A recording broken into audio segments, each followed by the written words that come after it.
In Part 2 of Lecture 7, we will discuss building the LALR parse table.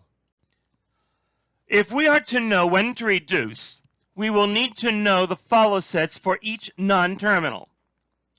These tokens will appear after the strings derived from the non-terminals, but not in these strings themselves.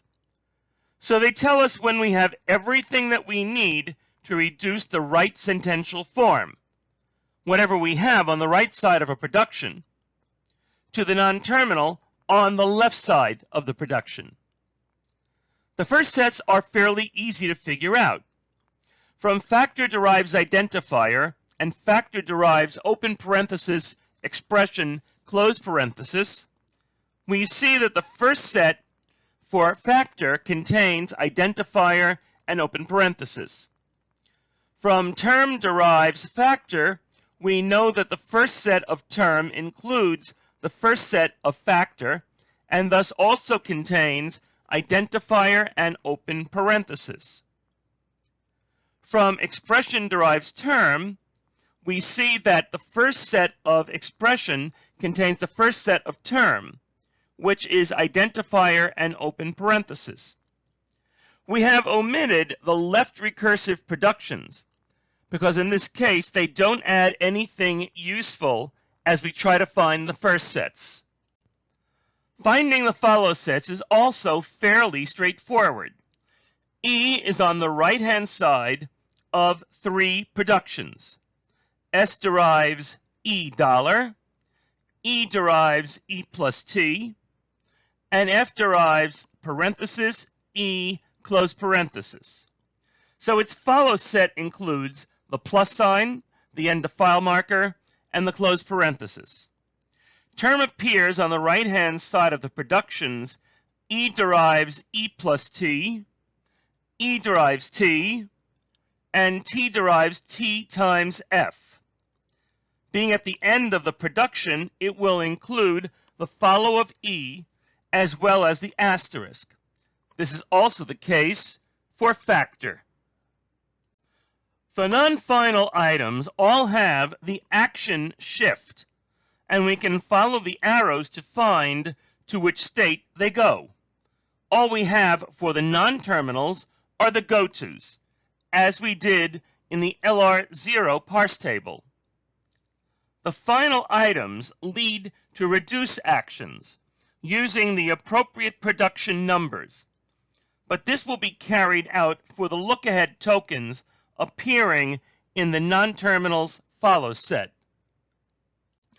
Although the state machine doesn't look too different, the only discernible difference is that there are states with both final and non-final items. The parse table is obviously different. We have combined the actions together with the go-tos for the terminals. Where you see the reduce actions, these followed by the number of the production by which we are reducing. But where you see the shifts, it is also followed by a number, but the number is the number of the state to which we are jumping. It's easy to see where we get the look-aheads, the tokens, that indicate the various shifts. But the terminal on which we reduced by a particular production are all in the follow set for the non-terminal on the left side of the production. State 0 has 7 items, all of which are non-final. A look-ahead of identifier means that the action is shift and go to state 4. The open parenthesis means shift and go to state 6. The go-tos for the non-terminals are exactly as they were in the LR0 parse table. Like state 0, state 1 has only non-final items. On plus, we shift and go to state 7. But rather than simply shifting and going to state 12, the acceptance state, we will accept on the end of file marker.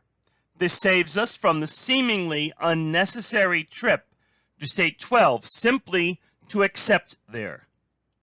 State 2 has a final item. E derives T dot. We know that the follow set of expression contains plus, close parenthesis, and end of file marker.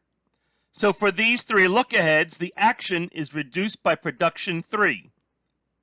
There is also a non-final item. T derives T dot times F.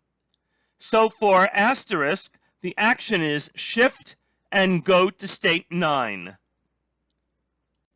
State 3 has only one item, a final item. T derives F dot. Follow of T contains plus, times, close parenthesis, and end of file marker. So for these 4 look-aheads, the action is reduced by production 5. The only item in state 4 is F derives ID dot, another final item. The follow of F is the same as the follow of T. So on plus, times, close parenthesis, and dollar, the action is reduced by production 6. State 5 has 2 non-final items. So in both cases, the action involved is a shift. F derives open parenthesis E dot close parenthesis means that on close parenthesis we will shift and go to state 11. State 6 has 7 items in it, all non-final. On E we will go to state 5. On T we will go to state 2. And on F we will go to state 3. There are only 2 transitions on terminals. On ID, we shift and go to state 4. On open parenthesis, we shift and we go to state 6.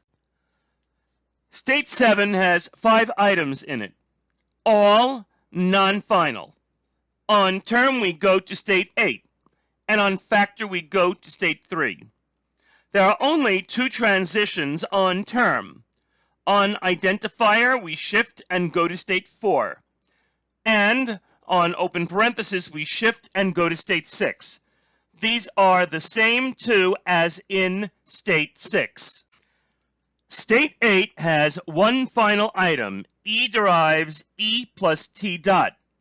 The follow set of E contains plus, close parenthesis, and end of file marker. So on these 3 look-aheads, we reduce by production 2. The other item is non-final. T derives T dot times F.